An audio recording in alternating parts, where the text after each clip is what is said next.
नमस्कार। मैं हूँ ज्योतिष विशारद श्रुति आरोहन।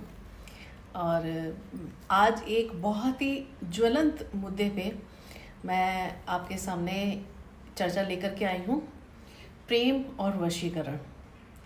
मेरा ये आर्टिकल 16 फरवरी 2023 में डिजिटल न्यूज़ पत्रिका है लोकराग, उसमें भी ये पब्लिश हो चुका है। आप गूगल पे सर्च इंजन पे जाएंगे, उसमें डालिए श्रुति आरोहन लोकराग पत्रिका और आर्टिकल का नाम है प्रेम और वशीकरण। एक बार आप उसे पढ़िए और ये क्यों ज़रूरी हो गया, इस शब्द से ही आप अंदाज़ा लगा सकते हैं कि मैं ये आर्टिकल आपके सामने क्यों लेके आई हूँ। क्योंकि एक बहुत ज्वलंत मुद्दा अभी उठा है, अभी जो एक बहुत माने में ज्योतिषी खराज जी का, और उसमें ज़्यादातर प्रेम और ये वशीकरण वाले ही मैटर्स में बहुत सारी भोली और मासूम लड़कियां फंसी हैं और उनके नाम भी खराब हुए।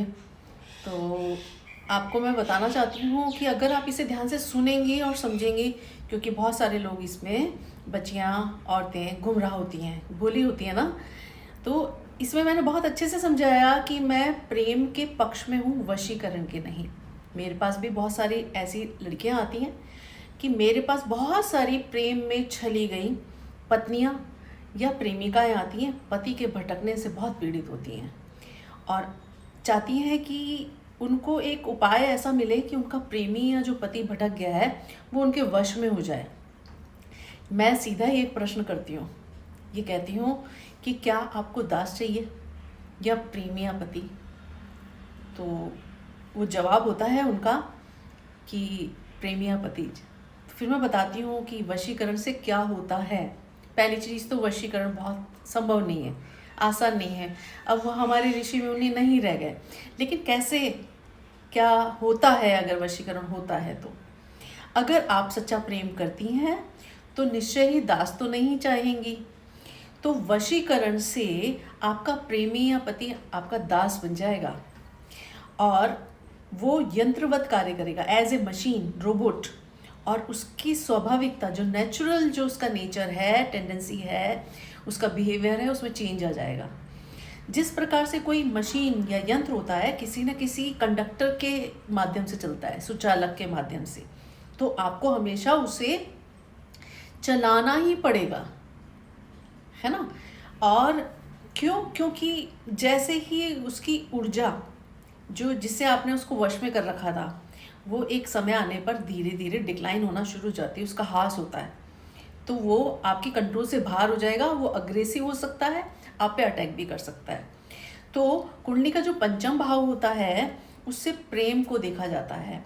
जब आपके प्रेम को तंत्र के प्रयोगों से वश में करने की कोशिशें की जाती हैं, तो आपका छठा भाव, जहाँ से अभिचार कर्म, तंत्र क्रियाएं करी जाती हैं, वो अशुभ प्रभाव में एक्टिव हो जाता है और वहाँ से शत्रु भी, यानी आपके शत्रु एक्टिव हो जाएंगे।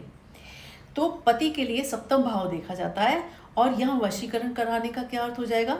ये हमेशा के लिए आपका आठवां जो भाव है, अष्टम भाव, वो अशुभ प्रभाव उस वहाँ पे एक्टिव हो जाएंगे। ये पति का द्वितीय भाव भी है, यानी पति का धन भाव। गुड।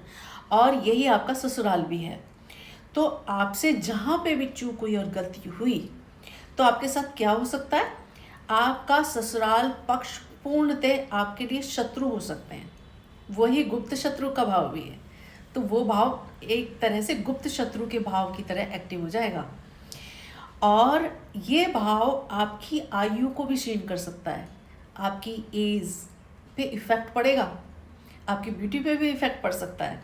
ये भाव आपको मृत्यु के उपरांत कष्ट दे सकता है या फिर मृत्यु कष्टपूर्ण हो सकती है आपकी। तो लोग प्रेम और वशीकरण को एक साथ जोड़ के देखते हैं, ये गलत है। प्रेम में पाने का भाव नहीं होता है।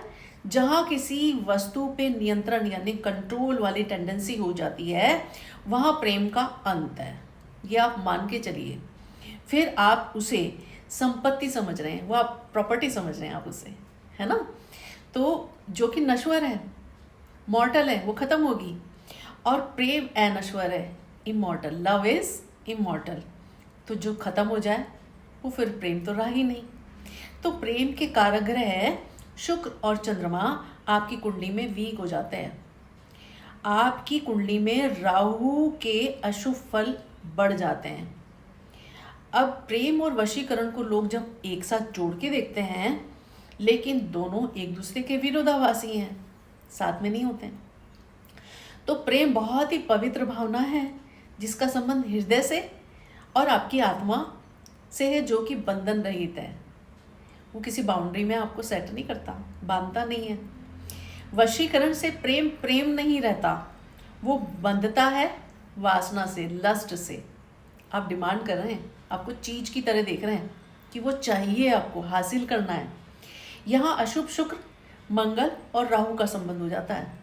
तो आप जीवन भर एक यंत्रवत यानी रोबोटिक कार्य करने वाली देह, एक बॉडी उसके साथ जुड़ जाते हैं, जिसके तार टूटते ही जैसे उसका लिंक खत्म होता है, वो फिर से आपके कंट्रोल से बाहर हो जाता है।